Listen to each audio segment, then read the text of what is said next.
I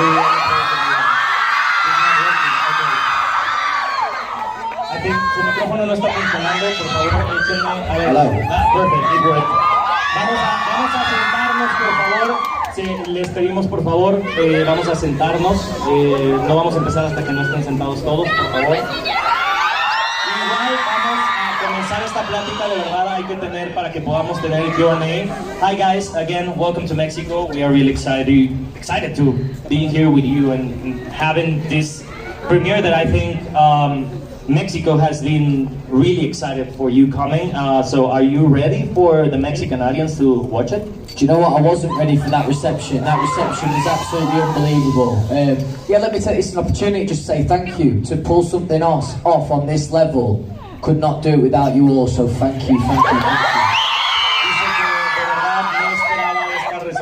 Que les quiere agradecer con todo el corazón. Fue impresionante lo que se vivió allá afuera. And here is one question from the fans to you both. I already make you this question, Charlie. If you could repeat one moment of the filming of this documentary, what it would be? For me, the first thing that jumps to mind is that last show in Milan. I wasn't prepared for how I was going to feel during that moment. And it felt like, you know, that was a moment that I'd almost been working to my whole solo career. So, great sense of fulfillment, definitely. Dice que si pudiera vivir un momento sería ese concierto en Milán, que fue una parte muy importante de su carrera y que para él también fue una parte muy importante de la filmación. We have some questions also from the press, from Match FM. They asking to Louis now, what was the best and worst part of growing up being in the public eye? With also the responsibility of being an example of many young fans.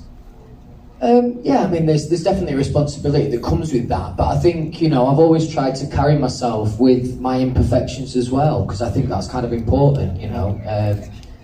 But there is an intensity that comes with that, and, you know, with being in the public eye, but also, you know, I've kind of been experiencing that for the best part of my life, really. So I've definitely grown used to it. And also, you know, you can't have one without the other. I wouldn't be able to do amazing things like this without that. So, yeah, it's all right by me. Dice que la responsabilidad sí ha sido importante con su público joven, pero sobre todo también verse honesto y que ninguna de las dos partes o no hubiera llegado hasta donde está si ninguna de esas dos partes hubieran estado presente. Sí, esa responsabilidad, pero también el mostrarse como una persona imperfecta, y eso lo vamos a ver en el documental.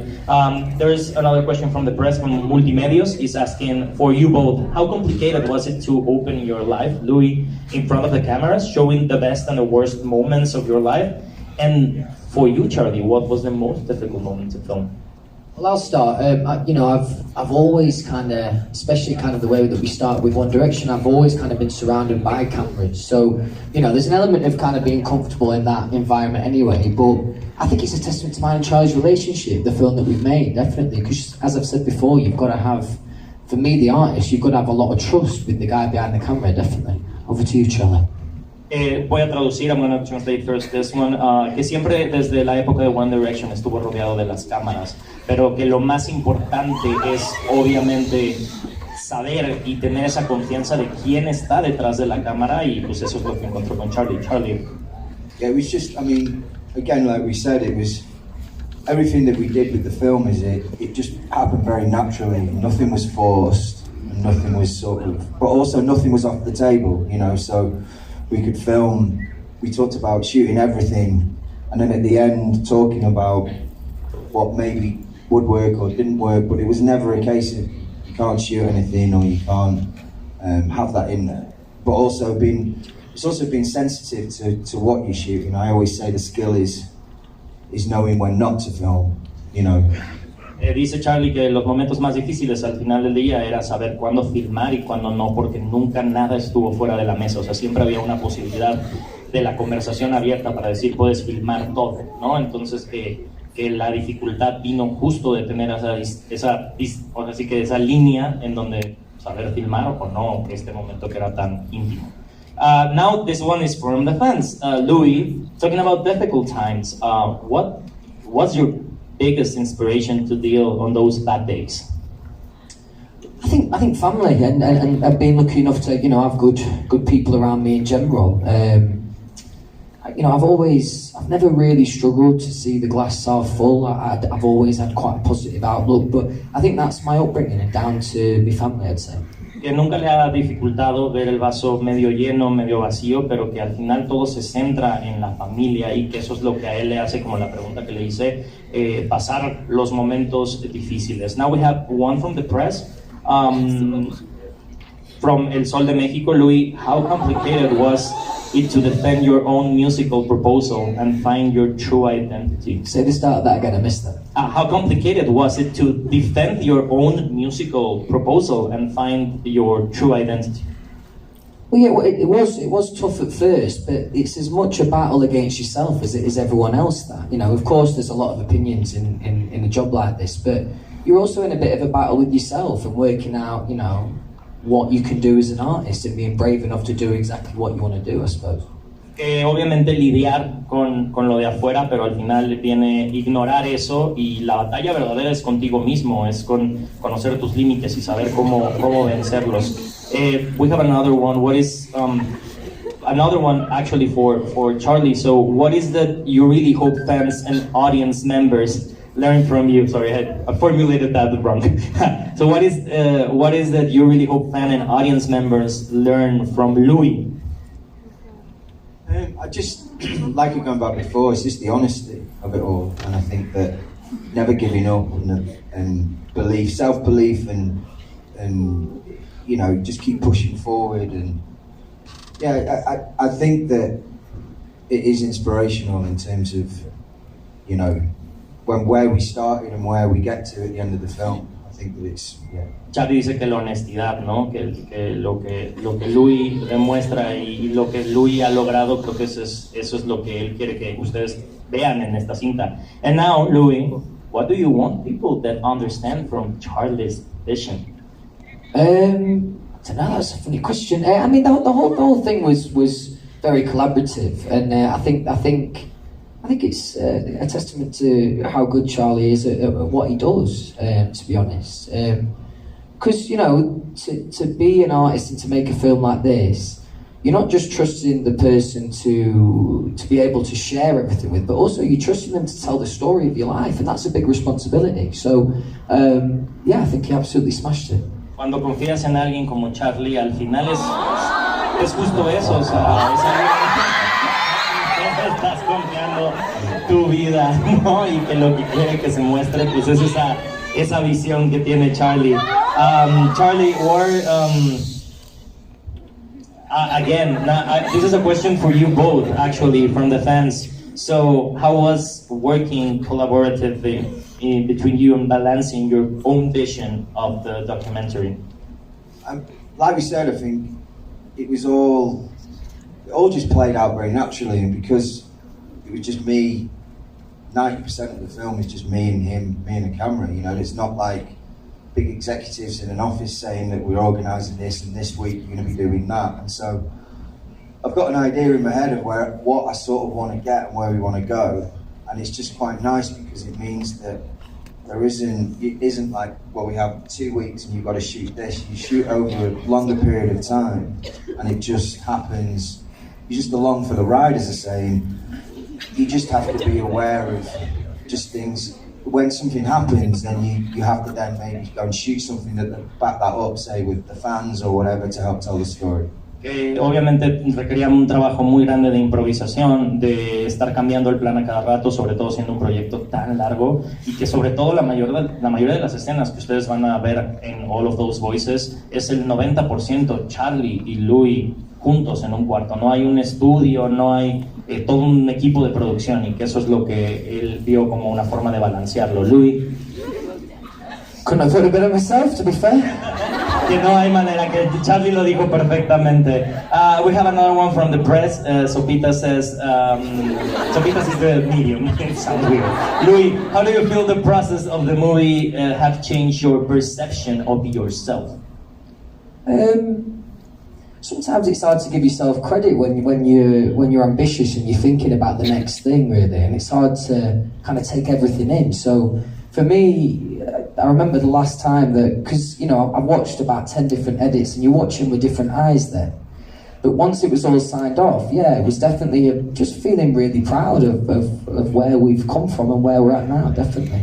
Que definitivamente durante el proceso es verse a través de muchos ojos, pero que ya después de que terminas de crear algo como All of Those Voices, al final es algo a aplaudirse y que él se siente muy orgulloso de él mismo y que se aplaude mucho.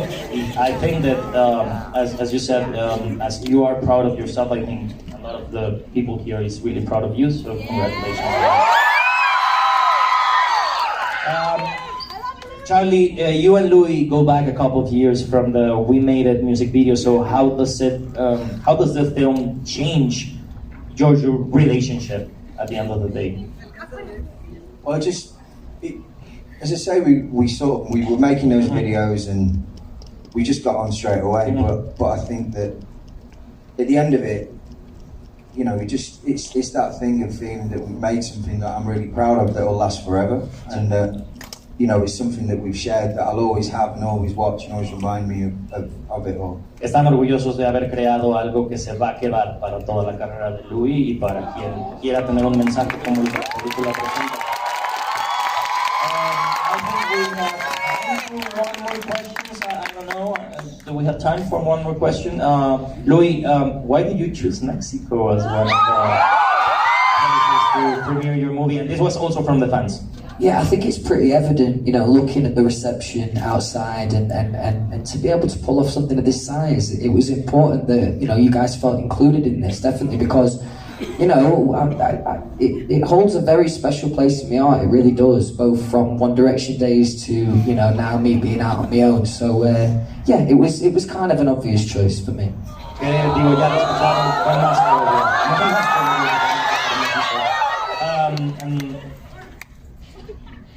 This one is actually the last from the press, from Oye FM.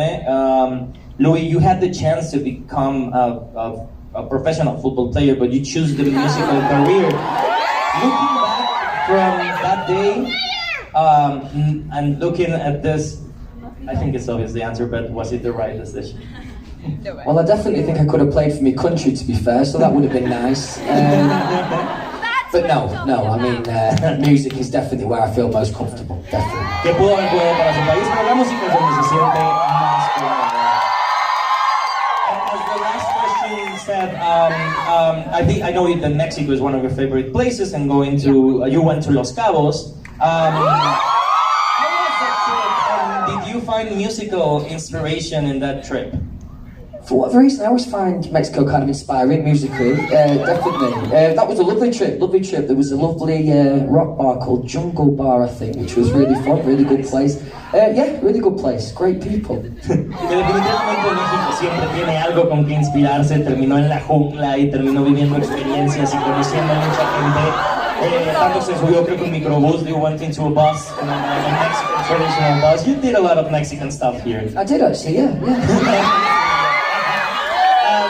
Sadly, we don't have any more time for questions because I think you are, as me, excited for them to watch All of Those Voices. And last but not least, any final advice as we talk in the other room before they watch the film? I just want to say, I sound like a broken record, but I just want to say thank you one more time. To be able to come this far away from home and kind of, you know, celebrate a film that we're really, really proud of means the world. So thank you very much.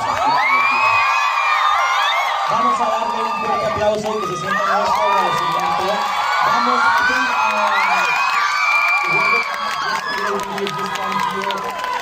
facing the crowd. Todo el mundo